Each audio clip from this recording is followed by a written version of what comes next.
انتہائی واجب الاحترام معزز و محترم سامعین گرامی قدر، ہماری آج کی گفتگو کا موضوع اتفاق و اتحاد کے نام سے اس پر گفتگو ہوگی۔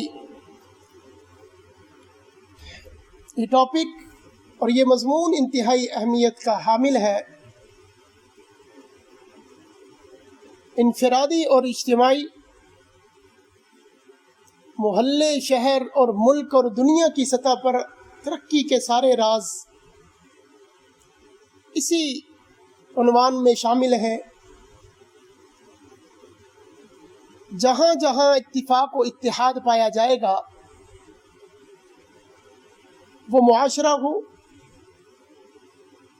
وہ معاملات ہوں، وہ انسانوں کی دنیا ہو یا حیوانات کی دنیا ہو، اسی میں بہتری اور ترقی ہوتی نظر آئے گی۔ اور جہاں پر بے اتفاقی جس معاشرے اور جن لوگوں میں اور اقوام میں،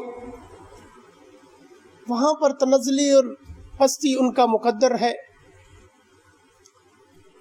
قرآن کریم نے اس کو انتہائی خوبصورت انداز میں بتلایا کہ وَاعْتَصِمُوا بِحَبْلِ اللَّهِ جَمِيعًا، کہ تم سب کے سب مل کر اللہ کی رسی کو مضبوطی سے تھام لو، وَلَا تَفَرَّقُوا، اور اختلافات میں نہ پڑو۔ اور یہ بھی بتلا دیے کہ تم اپنے رب کی اس نعمت کو یاد کرو کہ جب تم ایک دوسرے کے دشمن تھے، پھر اللہ رب العزت نے تمہارے دلوں کے اندر محبت پیدا کر دی، تم میں اتفاق پیدا کر دیا، ورنہ تم تو آگ کے گڑھوں میں گر رہے تھے، جہنم کے کنارے پر پہنچ چکے تھے۔ اور یہ اللہ کی آیات ہیں تاکہ تم اس سے ہدایت حاصل کرو۔ اب اتحاد کی بنیاد کیا بنی؟ اگر ہم تاریخ پر ایک نظر ڈالیں تو رسالت مآب صلی اللہ علیہ وسلم جس سرزمین پر تشریف لائے،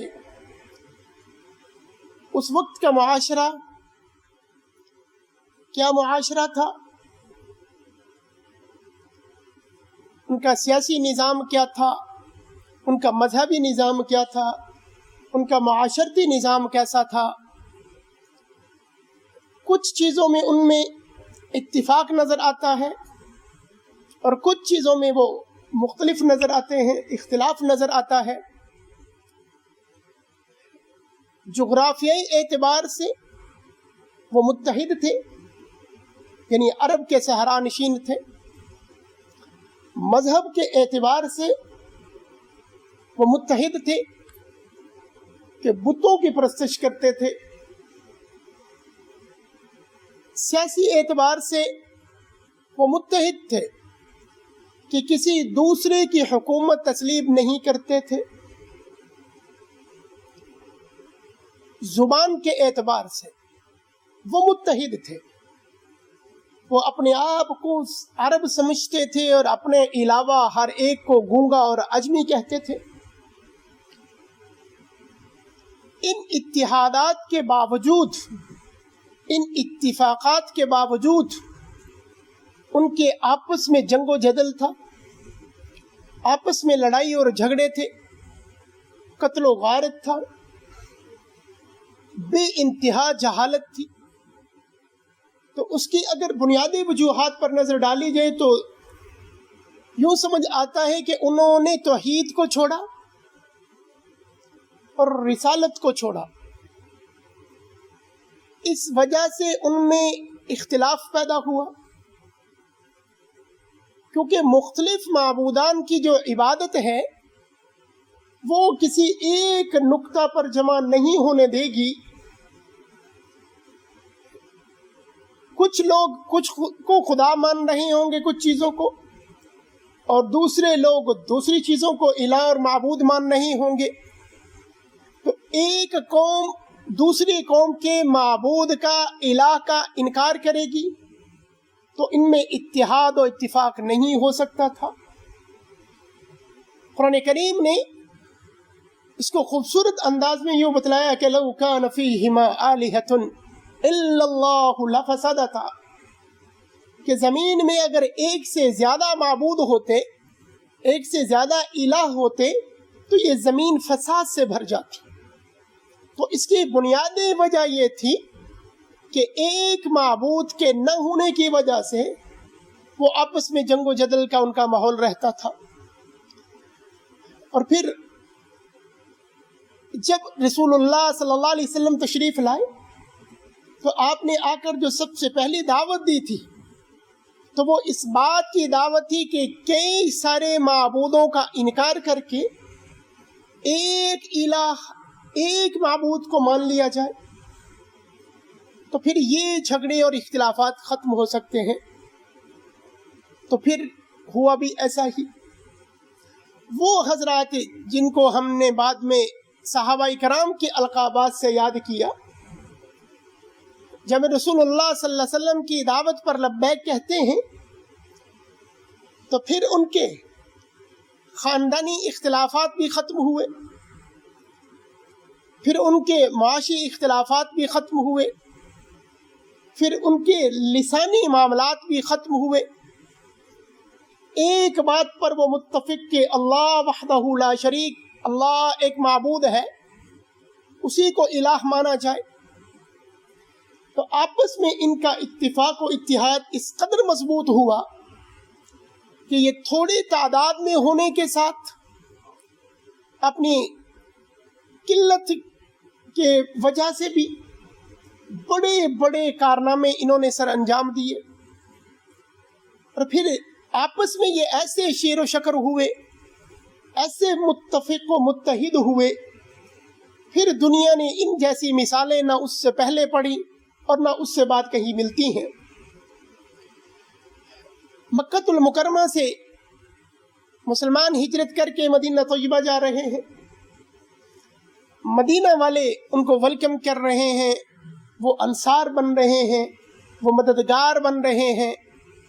مکہ والے چھپ چھپا کر راتوں کو نکلے، بے سر و سامانی کے عالم مدینہ پہنچے، تو مدینہ والوں کے ساتھ حضرت رسول اللہ صلی اللہ علیہ وسلم نے جو مواخات قائم کیا، ان کو بھائی بھائی بنا دیا، ایک مہاجر ایک انصاری کا بھائی بنا، یوں تقسیم ہوئے صحابہ انصار کے ساتھ۔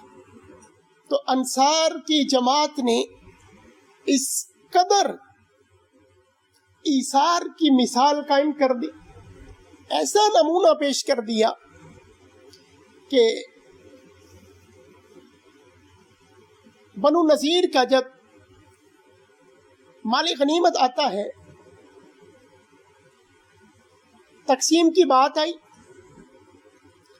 تو جو انصار کی جماعت تھی، انصار کہتے ہیں جو مدینہ کے رہنے والے تھے مسلمان، انہوں نے کہا کہ مہاجر بھائی ہمارے اس لیے بھائی بنے تھے کہ بے سر و سامانی کے عالم میں تھے، ان کے پاس کھانے کو، رہنے کو، پہننے کو سامان نہیں تھا، اس لیے ان کو ہمارے بھائی اور مہمان بنا دیا گیا۔ اب بنو قریظہ سے اتنا مال آیا ہے، اب جب تقسیم ہوگی تو کہیں ایسا نہ ہو کہ مہاجرین ہمارے گھروں کو چھوڑ کر اپنے الگ گھر بنا لیں، اور ہم جو ان کی خدمت کر رہے تھے، ہمیں جو سعادت حاصل ہو رہی تھی، ہم اس سے کہیں محروم نہ ہو جائیں۔ پھر انصار کے کچھ لوگوں نے جو سرداران تھے، انہوں نے مشورے کے بعد رحمت دو عالم صلی اللہ علیہ وسلم سے جا کر کہا کہ یا رسول اللہ صلی اللہ علیہ وسلم، ہم ایک مسئلے کے بارے میں بڑے فکر مند ہیں۔ تو حضرت رسول اللہ نے پوچھا کہ وہ کون سا مسئلہ ہے؟ تو وہ کہنے لگے کہ ہم اس بات سے کچھ پریشان ہیں کہ جن مہاجرین کی خدمت کا ہمیں شرف حاصل ہوا ہے، جو ہمارے بھائی بنے ہوئے ہیں، اب جب ان کے پاس مال آ جائے گا تو کہیں وہ ہمیں چھوڑ کر اپنے الگ گھر تو نہیں بنا لیں گے، اور ہم ان کی خدمت سے کہیں محروم تو نہیں رہ جائیں گے۔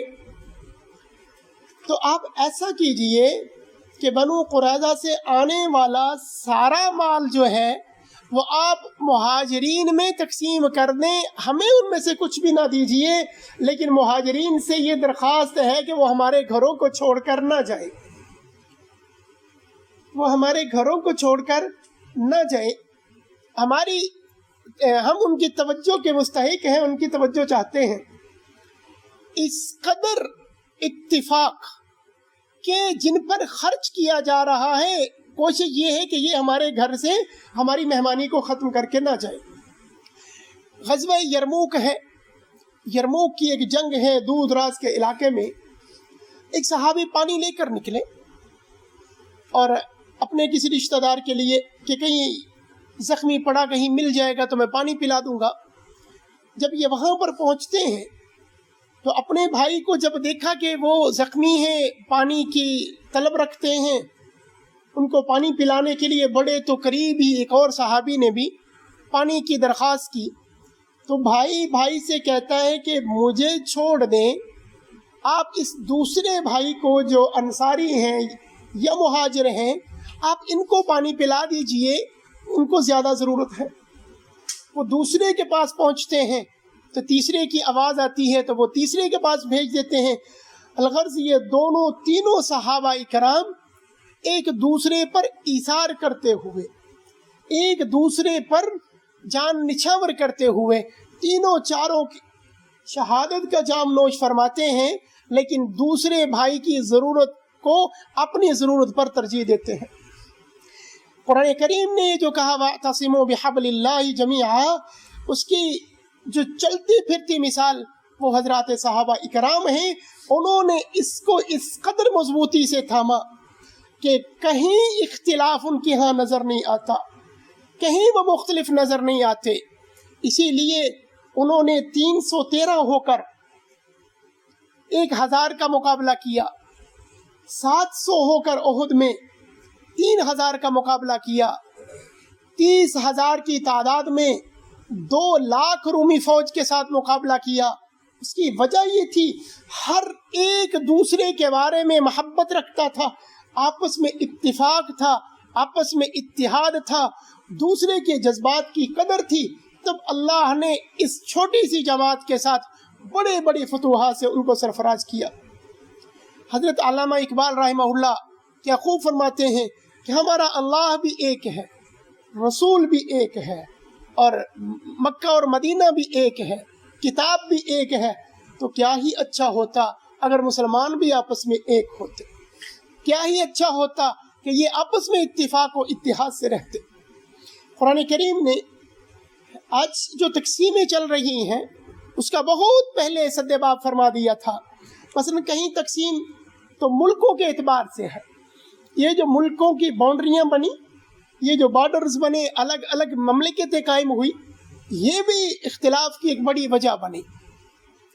اب مسلمان ملک پاکستان ہو اور سعودی عربیہ بھی مسلمان ہو، لیکن یہاں سے نکل کر وہاں جانے کے لیے، ان کی مدد کے لیے، ایک دوسرے کی ہیلپ کے لیے بڑے مسائل ہیں، درمیان میں بڑی رکاوٹیں حائل ہیں، وہاں پر کھڑی ہوئی ہیں۔ لیکن ایک یہ وجہ بن گئی، چلے اگر ایک ملک میں رہنے والے ہیں تو پھر ان کے درمیان تقسیم موجود ہے علاقے کی زبان کے اعتبار سے۔ ملک پاکستان کو لیا جائے، 4-5 اس کے جو صوبے ہیں، ان صوبوں کے اعتبار سے اپنی اپنی زبان کی ترجیح ہے، اپنی اپنی فوقیت ہے اور اختلاف نظر آتا ہے۔ پھر ایک صوبے کے اندر آگے آ جائیں تو پھر وہاں پر ایک اور تقسیم شروع ہے، وہ برادری ازم کی تقسیم ہے، خاندانوں کی تقسیم ہے۔ جبکہ قرآن کریم نے تو یہ کہا یا ایھا الناس انا خلقناکم من ذکر وانثی وجعلناکم شعوبا وقبائل لتعارفوا ان اکرمکم عند اللہ اتقاکم۔ قرآن کریم نے کہا کہ ہم نے تمہیں ایک مرد و عورت سے پیدا کیا، تمہاری اصل اور بنیاد ایک مرد و عورت جناب آدم اور سیدہ حوا سلام اللہ علیہا ہے، تو تم سب کے سب آدم کی نسل سے ہو، آدم کی اولاد سے ہو، اس اعتبار سے سب کے سب تم بھائی بھائی ہو۔ اور فرمایا کہ یہ جو تمہارے قبائل نظر آتے ہیں لتعارفوا، فقط یہ تعارف کے لیے ہے، پہچان کے لیے ہے، اس سے زیادہ کچھ نہیں۔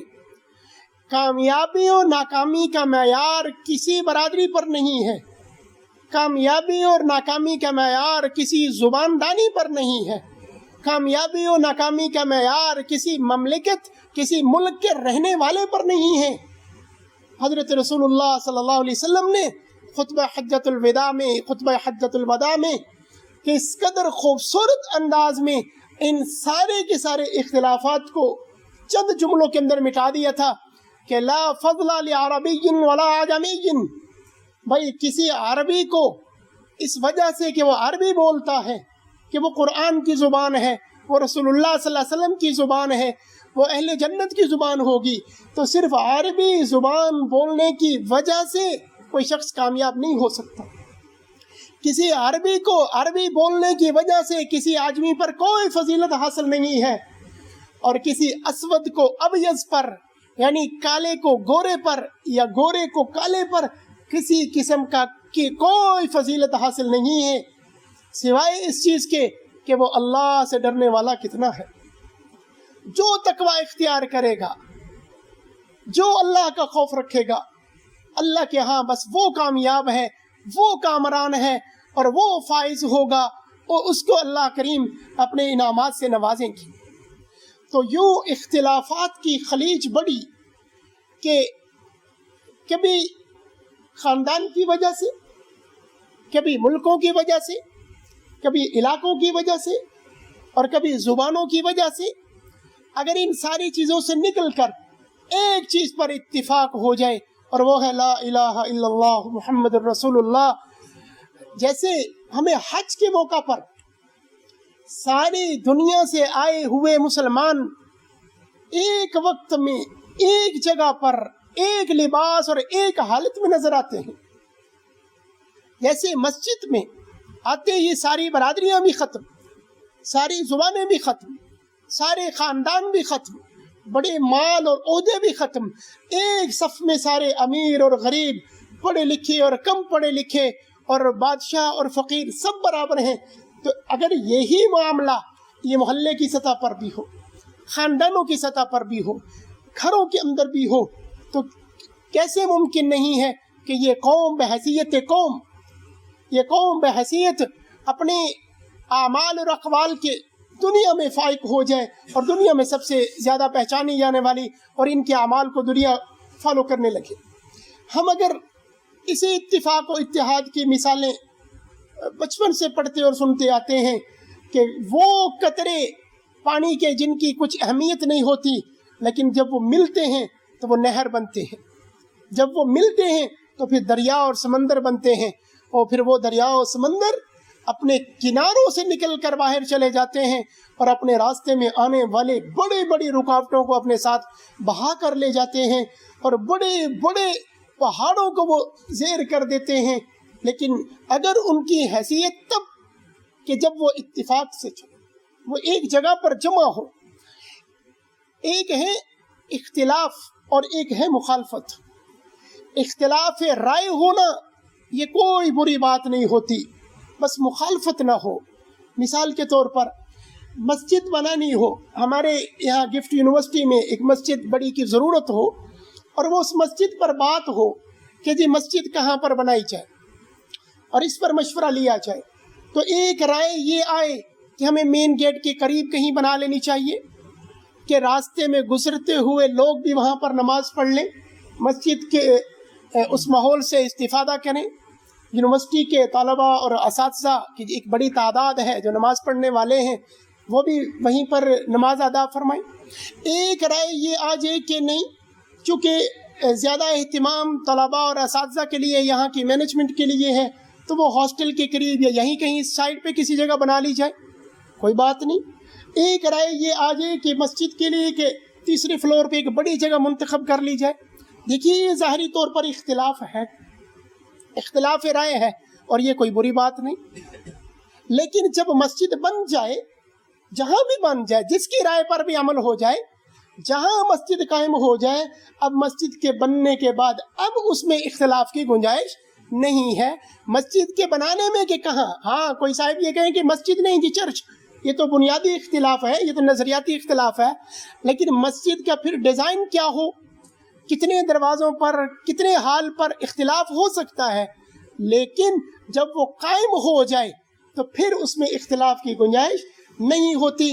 اسی طرح امت مسلمہ اپنے مسائل کے حل کے لیے اگر آراء کا اختلاف ہو جائے تو اس کو دشمنی کی سطح پر، اس کو مخالفت اور پر لے آنا اور اس کو اپنے ذاتیات کا مسئلے بنا لینا، یہ نہ ہو تو پھر اتفاق و اتحاد کی وہ دولت ساری کی ساری نصیب ہو سکتی ہے۔ اللہ کریم ہم سب کو اس پر عمل کی توفیق نصیب فرمائے۔ وآخر دعوانا ان الحمد للہ رب العالمین۔